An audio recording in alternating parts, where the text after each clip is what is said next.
தெரிச்சு தானே ஓடி வந்தேன் நான். அந்த லைஃப் பிடிக்கலன்னு இத்தனை நாள் இருந்தால அப்பெல்லாம் தெரியலையா?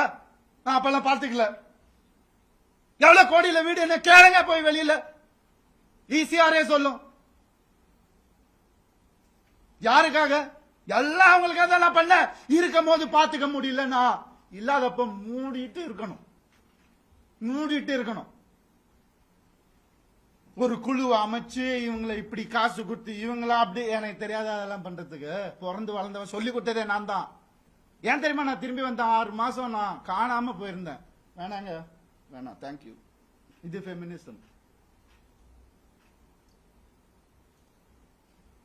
என்கிட்ட கேக்குறாங்க எப்படி அவன் வரான் பார்த்துடலாம் ஷூட்டிங்க்கு, ப்ரொடியூசர் ஆகினதே நான். என்கிட்ட கேக்குறாங்க யாராவது பார்த்திருக்கீங்களா குடும்பமா? ஒரு எக்ஸ் குடும்பம் வந்து இன்டர்வியூல வர்றது யாரா பார்த்திருக்கீங்களா? எனக்கே தெரியாது. சர்ப்ரைஸ் தான். வந்து ஏன் மாப்பிள்ள, ஏன் இது, ஏன் அது, எதுக்கு? நான் பாட்டுக்கு தானே இருந்தேன். அப்படியே போயிருக்கலாமே. எதுக்கு சுரண்டி சுரண்டி சுரண்டி ரத்தம் வர்ற அளவுக்கு உயிர் போற அளவுக்கு சுரண்டுனா என்னங்க பண்றது ஒரு மனுஷன்?